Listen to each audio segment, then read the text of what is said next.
کرنا چاہیے. اس سے تمہیں بینیفٹ کیا ملتا ہے, اس سے تمہیں فائدہ کیا ملتا ہے, وہی میں آپ کو بتانے کے لیے آیا ہوں. اللہ اکبر. کتنے نوجوان ہم نے ایسے دیکھے ہیں جب وہ نکاح جلدی کر لیتے ہیں تو یقین مانو اگر وہ بگڑے ہوئے ہوتے ہیں, اگر وہ اوباش قسم کے ہوتے ہیں, ایک وقت ایسا آتا ہے کہ نکاح کی برکت سے جو ہوتے ہیں وہ گناہوں سے بچنا شروع ہو جاتے ہیں, مسجدوں میں آنا شروع ہوتا ہے, آ جاتے ہیں. ایسا معاملہ آتا ہے کہ ان کے چہروں پہ داڑیاں بھی آ جاتی ہیں. سبحان اللہ. نکاح میں وہ برکت ہے جو اللہ کی رسول کی نکاح سنت سمجھ کے نکاح کرے گا. تو میرے نبی نے فرمایا من احب سنتی, جس نے میری سنت سے پیار کیا, فقط احبنی, اس نے مجھ سے پیار کیا, ومن احبنی, اور جس نے مجھ سے پیار کیا, کانا معی فی الجنہ, وہ جنت میں بھی میرے ساتھ جائے گا. کس کے ساتھ جائے گا؟ زور سے بولو. نبی کے ساتھ جائے گا, جو نبی کی سنت کو عام کرے گا, جو نبی کی سنت کو آگے پہنچائے گا. تو جلدی کرنا چاہیے. اللہ اکبر کبیرہ. اب ذرا سنو, آپ کو بتانا چاہتا ہوں. اور جو ہے جب میاں بیوی بن جاتے ہیں, جب نکاح ہو جاتا ہے, ایک اجنبی عورت اجنبی مرد کے نکاح میں آتی ہے تو اتنا پیار آ جاتا ہے دونوں کے درمیان. حضور نے فرمایا ایسا پیار میں نے کسی کے اندر نہیں دیکھا ہے. سبحان اللہ. اندازہ لگائیے, میں آپ کو بتانا چاہتا ہوں, جب میاں بیوی بن جاتے ہیں تو پھر جو آپس میں بہت زیادہ انسان کو الفت اور محبت کا رشتہ قائم کرنا چاہیے. اب ذرا میں بات آگے بڑھانے لگا ہوں, توجہ فرمائیے گا آپ حضرات گرامی. آپ نے دیکھا نہیں, آپس میں جب میاں بیوی بن جاتے ہیں تو پھر کبھی کبھار جو ہے نا اتفاقی بھی ہو جاتی ہے, کبھی کبھار نا اتفاقی بھی ہو جاتی ہے, کبھی کبھار جھگڑے بھی ہو جاتے ہیں, کبھی کبھار معمولی سی ناراضگی بھی ہو جاتی ہے. لیکن معمولی سی ناراضگی پر طلاق نہیں دینا چاہیے. معمولی سی ناراضگی پر جو ہے تمہیں جو اپنا ہم سفر جس کے ساتھ تمہیں زندگی گزارنی ہے اس کو جو ہے ڈانٹنا نہیں چاہیے. کوئی ایسا جملہ, کوئی ایسا ورڈز اپنی زبان سے نہیں نکالنا چاہیے جو پوری زندگی کے لیے اس کے لیے اجیرن بن جائے. میرے بھائی, اگر تیری بیوی سے گلاس ٹوٹ گیا ہے شیشے کا تو اس کو ایسا مت بول کہ جس سے اس کے دل میں تیری محبت کم ہو جائے. شیشے کا گلاس تو مارکیٹ سے نیا بھی آ سکتا ہے, لیکن اگر تو نے ایسا جملہ بول دیا کہ تیرے ماں باپ نے تجھے سکھایا ہی کیا ہے, اس کے دل میں تیرے لیے کبھی محبت پیدا نہیں ہوگی. آقا نے تو فرمایا تھا کہ مومن وہ ہوتا ہے, المؤمن حین لین سہل, مومن نرم دل ہوتا ہے. اگر اس کے ساتھ میں کوئی برا معاملہ کرتا ہے تو مومن وہ ہوتا ہے جو اس کو معاف کر دیتا ہے, اور جو دوسروں کو معاف کر دیتا ہے اللہ تعالیٰ بھی اس کے اوپر خصوصی فضل و عطا فرما دیتا ہے. سبحان اللہ. نعرہ تکبیر, نعرہ رسالت, مسلک اعلی حضرت, علماء اہل سنت, نعرہ تکبیر. اندازہ لگائیے, میں آپ کو بتانا چاہتا ہوں, حضور کی بیٹی حضرت فاطمہ, کیا نام ہے, زور سے بولیں, حضرت فاطمہ. میں آپ کو زندگی گزارنے کا طریقہ بتا رہا ہوں, سمجھو ان باتوں کو. میں کیا بتا رہا ہوں آپ کو اور آپ کیا سن رہے ہیں. حضور کی بیٹی کا نام کیا ہے, زور سے بولو, فاطمہ. حضور کی کتنی اولادیں تھیں؟ 7. اس میں کہ 3 بیٹے تھے, 4 بیٹیاں تھیں. ان میں ایک بیٹیوں میں ایک بیٹی کا نام حضرت فاطمہ. فاطمہ کون ہے معلوم ہے آپ کو؟ حضور نے فرمایا تھا فاطمہ تو بضعۃ منی, فاطمہ میرے جگر کا ٹکڑا ہے. بولو یار, بولو سبحان اللہ. فاطمہ میرے جگر کا ٹکڑا ہے. اللہ اکبر کبیرہ. جب حضرت فاطمہ حضور کی بارگاہ میں آتی تھی تو حضور علیہ السلام ان کے استقبال کے لیے کھڑے ہو جاتے تھے, اپنی بیٹی کا ماتھا چومتے تھے اور اپنی جگہ بٹھاتے تھے. جب حضور حضرت فاطمہ کے گھر پہ آتے تھے حضرت فاطمہ اپنے والد یعنی ہمارے آقا کا ہاتھ چومتی تھی اور اپنی جگہ بٹھاتی تھی. یہ ہے باپ اور بیٹی کا رشتہ. اللہ اکبر کبیرہ. اندازہ لگائیے حضرت فاطمہ کون ہے. جب کل قیامت کا دن ہوگا, نفسی نفسی کا عالم ہوگا, زمین تابے کی ہوگی, لوگ برہنہ اٹھائے جائیں گے. جب کل قیامت کا دن ہوگا, ایک ندا کرنے والا ندا کرے گا, اے اہل محشر نکسوا رؤوسکم, اپنے سروں کو جھکا لو, وغضوا ابصارکم, اپنی آنکھوں کو بند کر لو, اس لیے کہ فإن فاطمہ بنت محمد حتی تمر علی الصراط, اس لیے کہ نبی کی بیٹی فاطمہ 70,000 حوروں کے جھرمٹ میں پل صراط سے پار ہو کے جنت میں داخل ہونے والی. سبحان اللہ. نعرہ تکبیر, نعرہ رسالت, مسلک اعلی حضرت, عظمت فاطمہ نعرہ تکبیر زندہ باد. تو یہ نبی کی بیٹی فاطمہ ہے. اب ذرا سننا میری ماں اور بہنیں بھی سنیں. ایک مرتبہ مولا علی میں اور حضرت علی میں نا کچھ معمولی سی ناراضگی ہو گئی. معمولی سی ناراضگی ہو گئی. حضرت علی میں سیدہ کائنات نبی کی بیٹی فاطمہ الزہرا میں جب معمولی سی ناراضگی ہوئی نا میرے بھائی، تو پھر اندازہ لگائیے حضور نے اپنی بیٹی کو کیسی تربیت دی تھی. میں آپ سے کہنا چاہتا ہوں، اگر اللہ نے آپ کو باپ بنایا ہے، اگر اللہ نے آپ کو ایک بہن کا بھائی بنایا ہے، تو تمہارے اوپر یہ ذمہ داری بنتی ہے. کون سی ذمہ داری آپ کو بتا دوں؟ بہت گہری بات بتاؤں گا، توجہ فرمائیے گا. اگر اللہ نے آپ کو والد بنایا ہے نا تو آپ کو کیا چاہیے معلوم ہے؟ کہ ایک شوہر سے جب تمہاری بیٹی کے معاملے خراب ہو جائیں تو بیٹی بھروسہ کرتی ہے اپنے باپ پہ زیادہ شوہر سے زیادہ. بیٹی بھروسہ کرتی ہے اپنے بھائی پہ زیادہ شوہر سے، کیونکہ اسے لگتا ہے کہ دنیا میں میرے شوہر سے بھی زیادہ اگر کوئی پیار کرنے والا ہے تو وہ میرا بھائی ہے، وہ میرا باپ ہے. تو باپ کے پاس فون کرتی ہے یا بھائی کے پاس فون کرتی ہے، کیونکہ اسے لگتا ہے کہ میرا اعتماد میرے بھائی پہ زیادہ ہے، میرا اعتماد میرے باپ پہ زیادہ ہے. اللہ اکبر کبیرہ. تو جب ایک باپ اپنی بیٹی کو سمجھاتا ہے تب اسے سمجھ میں آ جاتا ہے، جب ایک بھائی اپنی بہن کو سمجھاتا ہے تب اسے سمجھ میں آ جاتا ہے. اللہ اکبر کبیرہ. ہر گھر کا جھگڑا ہوتا ہے، ہر گھر میں ناراضگی ہوتی ہے. جب تیری بیٹی کو تیری بیٹی کی سسرال میں پریشانی آ جائے اور اس کا فون آ جائے، اس سے کہنا بیٹی گھبرانے کی ضرورت نہیں ہے، معمولی سے ناراضگی تو ہر گھر میں ہو جاتی ہے. بیٹی صبر کر لے، برداشت کر لے. اگر تنگی کے دن آئے ہیں تو ایک دن وہ بھی آئے گا. اگر تو صبر کر لے گی، اللہ تبارک و تعالی فرماتا ہے سیجعل اللہ بعد عسر یسرا، اللہ تعالیٰ تیرے لیے مشکل سے آسانی کا راستہ بھی نکال دے گا. یہی شوہر ہے، جب تجھے تنگی دے رہا ہے تو صبر کرے گی، یہی شوہر چند دنوں کے بعد تجھے اتنا پیار دے گا جہاں تو تصور بھی نہیں کر سکتی ہے. اللہ اکبر کبیرہ. باپ کو سمجھانا چاہیے، ماں کو بیٹی کو سمجھانا چاہیے. اور جب باپ ہی بیٹی کو نہیں سمجھائے گا، بھائی بہن کو نہیں سمجھائے گا، تو بتاؤ ان کا گھر بگڑنے میں کتنی سی دیر لگے گی، طلاق ہونے میں کتنی سی دیر لگے گی. تو میں یہی بتانا چاہتا ہوں آپ کو کہ بیٹی زیادہ اعتماد اپنی باپ پہ کرتی ہے شوہر سے زیادہ، کہ یہ مجھ سے زیادہ پیار کرتا ہے. تو حضرت فاطمہ اور حضرت علی میں معمولی سی ناراضگی ہو گئی. اب دیکھنا، وہ آقا، وہ امام الانبیاء، وہ خاتم النبیین، وہ خاتم المعصومین جو ہمارے لیے آئیڈیل بن کے آئے ہیں، جو ہمارے لیے ماڈل بن کے آئے ہیں. آپ کو بتا دوں، امام صاحب بھی آپ کے لیے نمونہ ہے، عالم صاحب بھی آپ کے لیے نمونہ ہے، مفتی صاحب بھی آپ کے لیے نمونہ ہے، آل رسول بھی آپ کے لیے نمونہ ہے. لیکن ان نمونوں سے سب سے بڑا نمونہ اگر تمہارے لیے کوئی ہے تو وہ تمہارے نبی کی ذات محمد رسول اللہ کی ذات ہے، جو ہمارے لیے نمونہ ہے. اللہ اکبر. وہ زندگی سکھا کر کے گئے ہیں کہ تمہیں زندگی کیسے گزارنی ہے. جب حضرت فاطمہ اور حضرت علی میں ناراضگی ہوئی معمولی سی، تو پھر بتا کیا ہوا. حضرت فاطمہ اور حضرت علی بیٹھے تھے، باتوں باتوں میں بات آگے بڑھ گئی. ابو داؤد شریف کی حدیث سے پاک ہے. تو حضرت فاطمہ نے حضرت علی کے دروازے کے 70 چکر لگائے. کتنے چکر؟ زور سے بول دیں.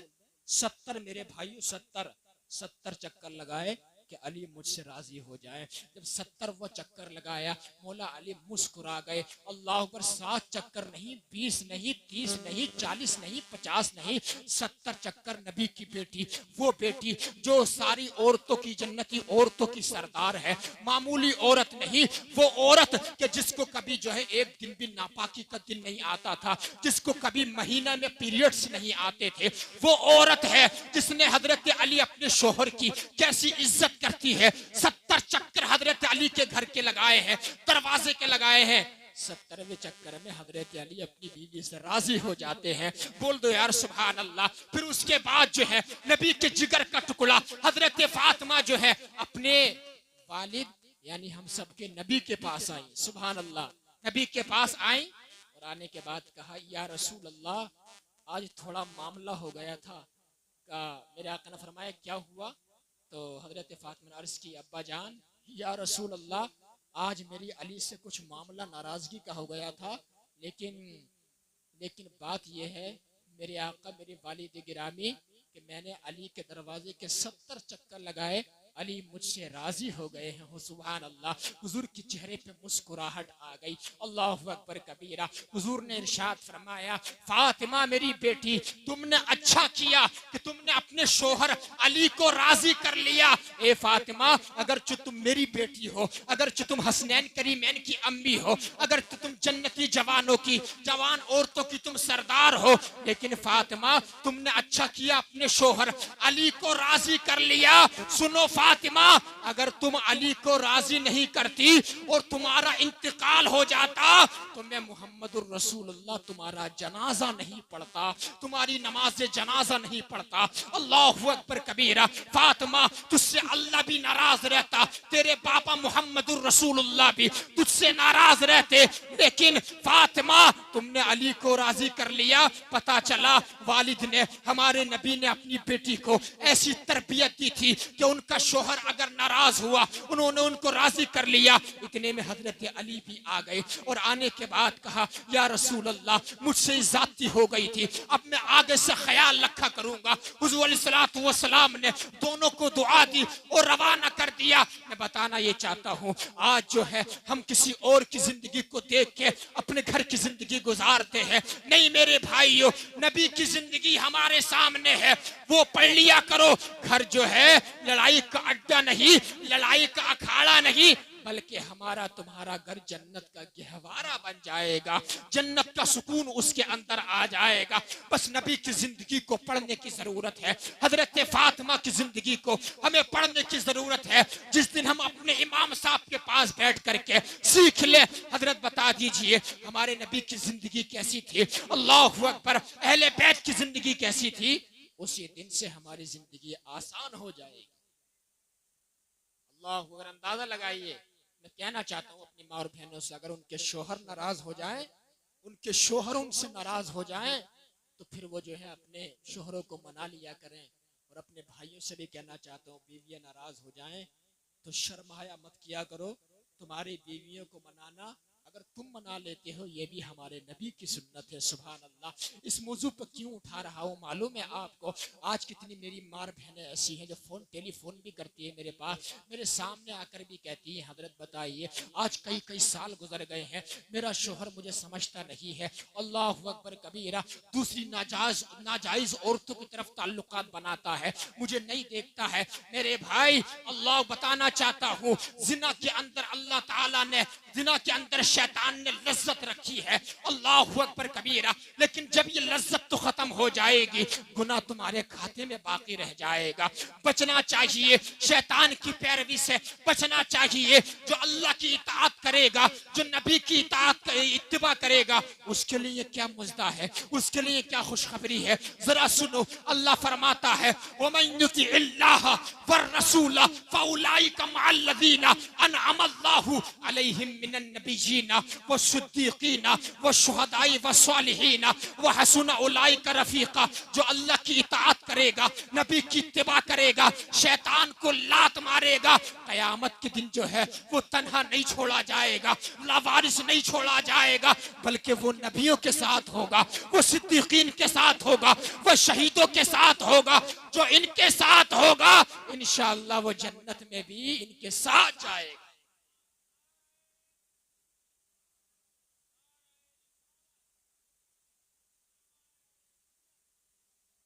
اندازہ لگائی میرے بھائی، جو ان کے ساتھ ہوگا وہ جنت میں بھی ان کے ساتھ جائے گا۔ سبحان اللہ۔ قرآن کی واضح آیت دلالت کر رہی ہے۔ بتانا چاہتا ہوں اپنے گھروں کا ماحول سدھارو، ایک دوسرے کو نظر انداز کرنا سیکھو، نظر انداز کرنا سیکھو، ایک دوسرے کو معاف کرنا سیکھو۔ گھر جو ہے ایک دوسرے کو معاف کرنے سے چلتے ہیں، اللہ اکبر، ورنہ آپ کو معلوم ہے زندگی کب ختم ہو جائے کچھ نہیں معلوم۔ اللہ صبح ہوتی ہے شام ہوتی ہے، یوں ہی زندگی تمام ہوتی ہے، مرتے جاتے ہزاروں آدمی، عاقل و نادان آخر موت ہے۔ اس لیے تھوڑا تھوڑا نا زندگی میں تھوڑی مٹھاس لاؤ، ایک دوسرے کو معاف کرنا سیکھو۔ کتنا وقت ایسے گزر گیا ہمارا بھائی ہم سے ناراض ہے، کتنا وقت گزر گیا کہ ہمارے ماں باپ ہم سے ناراض ہیں۔ تھوڑا سوچا کرو تنہائی میں جا کر کے، اللہ اکبر، کب ہماری موت آ جائے۔ میں گاگر نگلا سے آیا ہوں، لیکن مجھے نہیں معلوم کہ میں اپنے گھر تک پہنچ پاؤں گا کہ نہیں پہنچ پاؤں گا۔ کچھ معلوم ہے؟ بتائیے آپ مجھے. اللہ اکبر. پیچھے ابھی صرف 8-10 دن پہلے دلی میں ایک کرول باغ ہے، کرول باغ پہ نا ایک بلڈنگ گری، اس بلڈنگ میں 17 مسلمان شہید ہوئے. اندازہ لگائیے، جس میں کہ تقریباً 5-10 مسلمان ضلع رامپور کے تھے. کرول باغ میں 17 مسلمان شہید ہوئے. ذرا اندازہ لگائیے، جو کرول باغ میں دلی میں کام کر رہے تھے، کسی بھائی کے دل میں یہ ہوگا کہ میں اپنے بہن کے ہاتھ پیلے کر کے اس کو عزت سے اپنے گھر کی چوکھٹ سے رخصت کر دوں گا. اللہ اکبر کبیرہ. کسی بھائی کے دل میں یہ ہوگا کہ میں اپنے ماں باپ کو عمرہ کراؤں گا، میں اپنے ماں باپ کو حج کراؤں گا. لیکن دلی میں ابھی صرف 15 دن پہلے کی نیوز ہے، وہ بلڈنگ گری، 17 مسلمان شہید ہو گئے. نہیں معلوم دنیا سے کب چلے جائیں، ہمارا اٹھنے والا قدم کہاں پر ہے. ڈوبتا ہوا سورج روزانہ خبریں دیتا ہے کہ ایک دن تم ڈوبنے والے ہو. سڑکوں کے کنارے آبادیوں میں قبرستان نظر آتے ہیں کہ ایک دن ہم سب مٹی کا رزق بننے والے ہیں. کب چلے جائیں. گھر کے جھگڑوں کو ختم کرو، آپس کی ناراضگیوں کو ختم کرو، ایسا تعلق بناؤ، ایسا پیار کرو، ماں باپ سے پیار کرو، آل رسول کی عزت جو ہے نگاہوں کے سامنے لے کر کے آؤ، امام صاحب کی عزت کرو. اگر ایسا کر کے دنیا سے مر گئے، زمانہ کہے گا اگرچہ دنیا میں اس نے مال تو زیادہ نہیں کمایا تھا، لیکن بندہ کسی سے الکساتا نہیں تھا، کسی سے اکساتا نہیں تھا، بڑا پیار کرتا تھا، ہر کسی کو سلام کرتا تھا. اگر ایسا ہو گیا، چند لوگوں نے تمہارے نیکی کی گواہی دے دی. نبی نے فرمایا وجبت لہ الجنہ، جو ایسا کر کے چلا جائے گا اللہ تعالیٰ اس کے لیے جنت کو واجب کر دے گا. اللہ اس کے لیے جنت کو واجب کر دے گا. اندازہ لگائے، جنت واجب کر دی جائے گی. یہ چیزیں ہیں، بس یہ چیزیں میں نے آپ کو بتائی. درود پاک پڑھ کے سنائیے. اللہم صلی علی سیدنا مولانا محمد بارک وسلم صلاۃ و سلام علیک یا رسول اللہ صلی اللہ تعالی علیہ وآلہ وسلم. اب سنو ذرا، جو میں نے حدیث پاک پیش کی وہ سناتا ہوں آپ کو. اس کے ضمن میں چند باتیں بتاتا ہوں. محبت سے بولو سبحان اللہ یا رسول اللہ. اور بیٹے صاحب تھوڑی اس کی آواز بڑھائیے، ہلکی سی آواز کھارا بولیے یا رسول اللہ. ایک حدیث پاک میں نے پیش کی. حدیث پاک کیا ہے معلوم ہے؟ سنا دوں آپ کو. بہت پیاری حدیث پاک ہے. ہمارے تمہارے نبی نے فرمایا. کس نے فرمایا؟ زور سے بولو. ہمارے تمہارے نبی نے. الجنت مشتاقۃ الی خمس، جنت جو ہے کل قیامت کے دن 5 لوگوں کو خود تلاش کرے گی. بولو یار، بولو بولو سبحان اللہ. کتنے لوگوں کو؟ زور سے بولو. 5 لوگوں کو جنت کل قیامت کے دن خود تلاش کرے گی. آپ پوچھیں گے صحیح صاحب 5 لوگ کون سے ہیں؟ سن کے جائیے گا، حدیث شریف میں آیا ہے. حدیث شریف بتا رہا ہوں آپ کو. جنت کل قیامت کے دن 5 لوگوں کو تلاش کرے گی. ذرا سوچئے گا کہ ان 5 لوگوں میں کے زمرے میں ہمارا بھی شامل شمول ہوتا ہے کہ نہیں ہوتا ہے؟ وہ 5 لوگ کون سے ہیں؟ بعض لوگ تو جنت تو اتنی بڑی چیز ہے، آج لوگ سوچتے ہیں کہ صرف 10 روپے ہم نے مسجد میں دے دیے تو ہم جنت کے ٹھیکیدار بن گئے. آج لوگ سوچتے ہیں ہم نے سبحان اللہ کہہ دیا جنت ہماری جاگیر بن گئی. نہیں نہیں، اگر جنت اتنی سستی ہوتی تو کربلا کے میدان میں امام حسین کو اپنی گردن دینی نہیں پڑتی. جنت اتنی سستی ہوتی تو علی اکبر کو اپنی جوانی لٹانا نہیں پڑتی. جنت اتنی سستی ہوتی تو قاسم بن حسن کو کربلا کی زمین میں اپنا شباب لٹانا نہیں پڑتا. پتا چلا جنت وہ چیز ہے جس کے لیے بڑی محنتیں کرنی پڑتی ہے. گدڑیوں میں رہنے کے بعد جو ہے، سوکھے روٹی کھانے کے بعد جو ہے، کہ اپنے نفس کو مارنے کے بعد تب کہیں جنت حاصل کرنا پڑتی ہے. اللہ اکبر کبیرہ. لیکن وہ 5 لوگ کون سے ہیں جن کو کل قیامت کے دن جنت خود تلاش کرے گی؟ دولت پور کے زندہ دل مسلمانوں، حدیث پاک سنو اور دل کی تختی پہ نوٹ کر کے لے جاؤ. بہت پیاری حدیث پاک ہے. پہلا شخص کون سا ہے؟ ہماری ماں اور بہنیں بھی سن رہی ہیں. پہلا شخص کون سا ہے معلوم بتا دوں آپ کو. ہمارے نبی نے فرمایا تالی القرآن. پہلا وہ شخص جس کو جنت تلاش کرے گی وہ شخص ہے جو قرآن کی تلاوت کرنے والا ہے. بولو یار، بولو بولو سبحان اللہ. جو قرآن کی تلاوت کرے گا اس کو جنت کل قیامت کے دن خود ڈھونڈے گی، تلاش کرے گی، اس کو طلب کرے گی. ذرا دیکھو آج کتنے لوگ قرآن پڑھتے ہیں. میں پوچھنا چاہتا ہوں جن لوگوں کو قرآن پڑھنے آتا ہے انہوں نے بھی جو ہے طاقوں میں اٹھا کر رکھ دیا ہے, زینت بنا دیا ہے, 6 مہینے گزر جاتے ہیں. ارے قرآن ترجمے سے پڑھنے کی بات تو دور ہے, تم تو ویسے بھی نہیں پڑھتے ہو. اللہ اکبر کبیرہ. اگر امام صاحب قرات صرف لمبی کر دیتے ہیں قرآن کی تب تم الکسا جاتے ہو. ارے امام صاحب کوئی گانا تھوڑی گا رہے ہیں, رب کا قرآن پڑھ رہے ہیں. اللہ اکبر کبیرہ. میرے نبی نے ارشاد فرمایا تھا لا اقول الف لام میم حرف واحد, میں یہ نہیں کہتا ہوں الف لام میم ایک حرف ہے, بل الف حرف واحد و میم حرف واحد و لام حرف واحد, بلکہ میں یہ کہتا ہوں الف ایک الگ حرف ہے, لام دوسرا حرف ہے, میم تیسرا حرف ہے. جس نے الف لام میم کہہ لیا اللہ تعالیٰ اس کے کھاتے میں 30 نیکیاں عطا فرما دے گا. کتنی نیکیاں؟ زور سے بولو. 30 نیکیاں. اللہ اکبر. جو قرآن کی تلاوت کرے گا کل قیامت کے دن اس کو جنت خود تلاش کرے گی. اپنی ماں اور بہنوں سے کہنا چاہتا ہوں اب تو موبائل کا ایسا دور آ گیا ہے, یہ نوجوان جو موبائل کے اندر ڈوبا ہے, جو سوشل میڈیا کے اندر ڈوبا ہے, میری ماں اور بہنیں جو موبائل میں ہر وقت لگی رہتی ہے, آج کا دور تو یہ ہے قسم خدا کی کہ اس نوجوان کو اس موبائل نے تباہ کر دیا ہے. سوشل میڈیا پہ گندی گندی غلاستیں دیکھتا ہے. میرے نوجوان بھائی تیرا چہرہ تو سیب کی طرح کھلتا ہوا نظر آنا چاہیے لیکن تیرا چہرہ مرجھایا ہوا ہے. اللہ اکبر کبیرہ. موبائل کی اسکرین نے تیرے چہرے کی روحانیت کو چھین لیا ہے, تیرے چہرے کو بدنما کر دیا ہے. اللہ اکبر. میری ماں اور بہنوں تمہارا معاملہ کیا ہے؟ آج سے 10 سال پہلے دیکھو ہماری مائیں ہماری دادیاں جو ہیں اس زمانے میں جب موبائل نہیں تھا قسم خدا کی ہر جمعے کو قرآن پڑھتی تھی. نہ صرف ہر جمعے کو بلکہ فجر کی نماز کے بعد جو ہے قرآن کو کھول کے بیٹھ جاتی تھی. لیکن آج ہماری ماں اور بہنوں نے بھی قرآن پڑھنا بند کر دیا ہے. جو پڑھتی ہے وہ خوش نصیب ہے. میں کہنا چاہتا ہوں قرآن وہ چیز ہے جو قرآن عظیم کو پڑھتا رہے گا اللہ تعالیٰ اس پہ اپنا خاص رحمت نازل فرماتا رہے گا. قرآن وہ چیز ہے. حدیث شریف میں آتا ہے جو جمعے کے دن سورہ کہف پڑھے گا. کون سی سورت؟ سورہ کہف پڑھے گا تو ایک جمعے سے لے کے دوسرے جمعے تک اس کے لیے نور بن کے سما رہے گا. سبحان اللہ. جو سورہ یاسین پڑھے گا اس کے لیے کتنی برکتیں ہیں. جو سورہ اخلاص 3 مرتبہ پڑھے گا, جو 3 مرتبہ قل هو اللہ احد پڑھے گا, اللہ تعالیٰ اس کو ایک قرآن کریم پڑھنے کا ثواب عطا فرمائے گا. اندازہ لگائیے جو سورہ مزمل پڑھے گا اللہ اس کی روحانیت میں اضافہ عطا فرما دے گا. اللہ اکبر کبیرہ. جو سورہ بقرہ پڑھے گا, جو سورہ آل عمران کی شروع کی آیتیں پڑھے گا, حدیث شریف میں آتا ہے کہ وہ جو ہے دجال کے فتنے سے بھی محفوظ رہے گا. یہ قرآن کریم کی شان ہے. اللہ اکبر کبیرہ.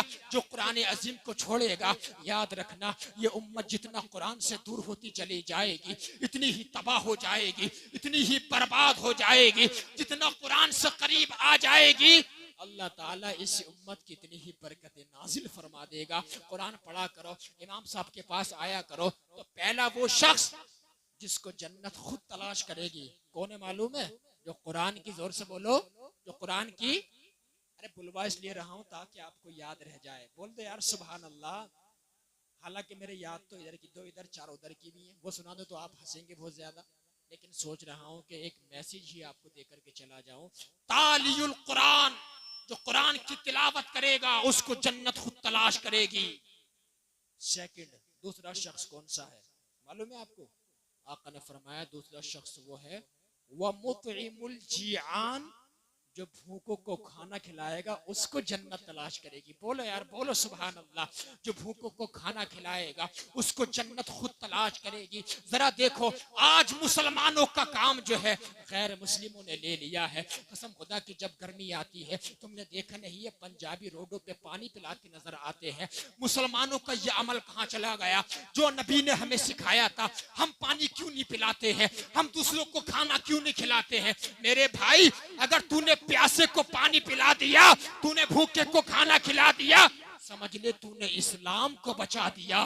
تو نے اسلام کو بچا دیا. اس لیے کہ جب بھوکے کو کھانا کھلایا جاتا ہے وہ اللہ کا شکر ادا کرتا ہے. جب کوئی انسان اللہ کا شکر ادا کرتا ہے تو جس نے کھانا کھلایا ہوتا ہے اللہ اللہ تعالیٰ اس کے لیے جنت کو واجب کر دیتا ہے، اس لیے کہ اللہ تعالیٰ کو شکر ادا کرنے والے بہت پسند ہوتے ہیں۔ کھانا کھلایا کرو۔ اب بتاؤں آپ کو، 11ویں شریف کا مہینہ چل رہا غوث اعظم کا، بڑے پیر صاحب کا۔ غوث اعظم فرماتے ہیں میں نے 40 سال عشاء کے وضو سے فجر کی نماز پڑھی۔ کتنے سال؟ زور سے بولو۔ اور فرماتے ہیں میں نے 25 سال جنگلوں اور صحراؤں کے اندر اللہ تعالیٰ کی معرفت کی جستجو کی۔ فرماتے ہیں میں نے 15 سال ایک ٹانگ پہ کھڑے ہو کے پورے قرآن کی تلاوت کی۔ اللہ اکبر۔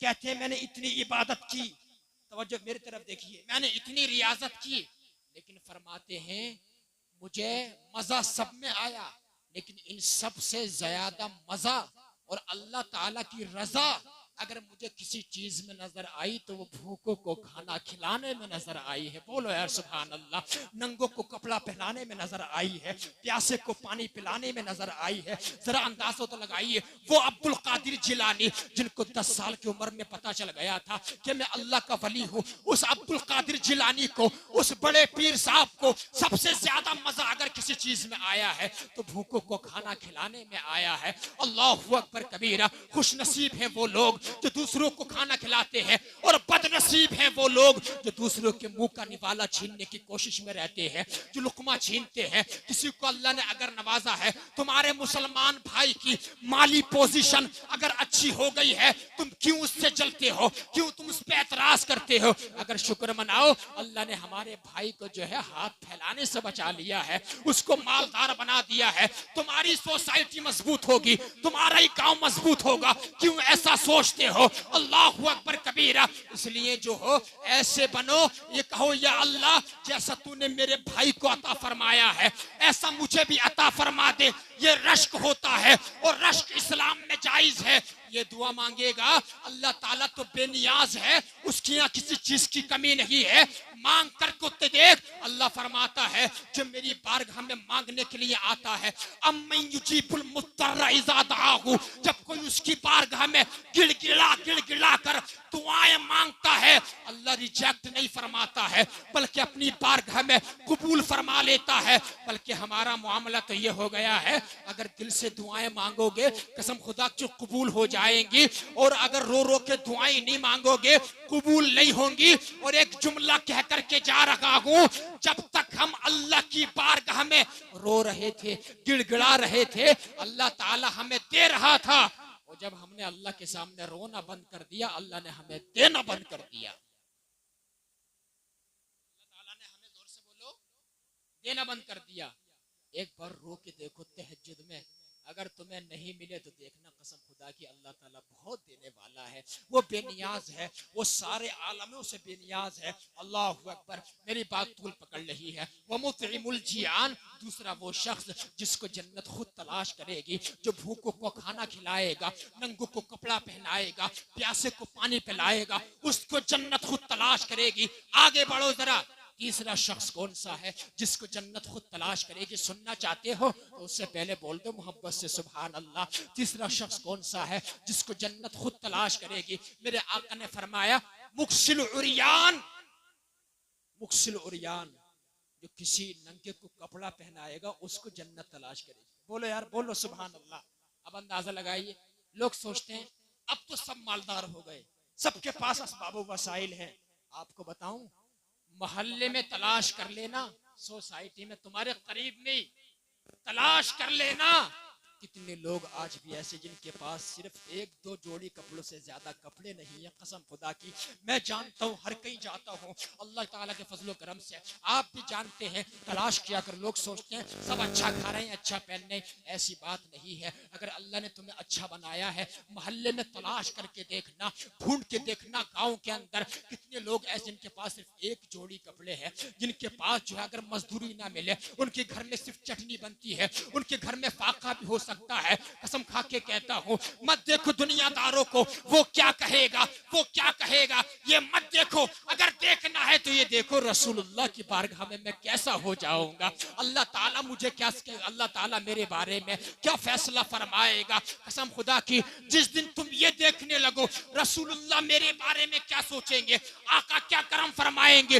اس دن تم دنیا دار کو نہیں دیکھو گے، اس دن تم کسی چودھری کو نہیں دیکھو گے، اس دن کسی تم سیٹھ کو نہیں دیکھو سوچے گے, جس دن تم یہ سمجھنے لگ جاؤ گے کہ آقا کی رضا کس میں ہے, اس دن تمہارا بیڑا پار ہو جائے گا. اور جس دن تم آقا کی سنت کو چھوڑ دو گے, آقا کے طریقوں کو چھوڑو گے اور چھوڑ رہے ہیں, اس دن برباد ہو جائیں گے اور ہو گئے برباد. تو یہ شعر ہمارے پر صادق آتا ہے کہ طریق مصطفیٰ کو چھوڑنا ہے وجہ بربادی. اسی سے دنیا میں قوم ہوئی ہے بے اقتدار اپنی. میرے بھائی توجہ فرماؤ اور اپنے نبی کے قریب آنے کی کوشش کرو.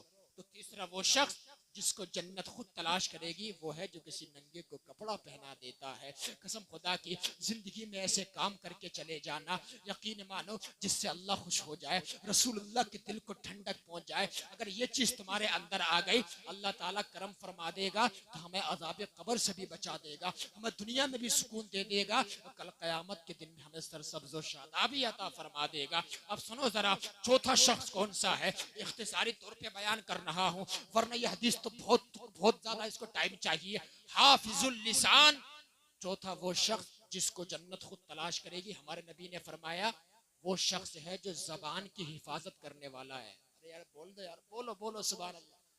نیند تو نہیں آ رہی ہے آپ حضرات کو, نیند تو نہیں آ رہی ہے, لیکن اگر نیند آ بھی جائے گی نا تب بھی کوئی بری بات نہیں ہے, اس لیے کہ اللہ کے ذکر سے دلوں کو سکون ملتا ہے, انسان کو نیند آ جاتی ہے. اور جہاں کوئی کھیلنے کودنے والی, کوئی رقاصہ ناچنے والی یا کوئی گناہ کا کام ہوتا ہے وہاں انسان کو نیند نہیں آتی ہے, اس لیے کہ وہاں دل بے چین رہتا ہے اور اللہ تعالیٰ کی محفلوں میں دل چین میں رہتا ہے. سبحان اللہ, یہ چین کا معاملہ ہے. اندازہ لگائیے ذرا. اب میں بتانا چاہتا ہوں جو زبان کی حفاظت کرے گا, جو زبان کو کنٹرول میں رکھے گا, جنت اس کو قیامت کے دن خود تلاش کرے گی. اپنی ماں اور بہنوں سے بھی کہنا چاہتا ہوں تم صرف اچھی بات بولا کرو اور نیک بات کیا کرو, پیاری پیاری باتیں کیا کرو. میری ماں اور بہنوں, جب جو ہے معراج کی رات میں نبی جا رہے تھے, اللہ اکبر کبیرہ, حضور نے فرمایا میں نے جہنم میں عورتوں کو زیادہ دیکھا ہے. یا رسول اللہ کیا وجہ ہے؟ ارشاد فرمایا,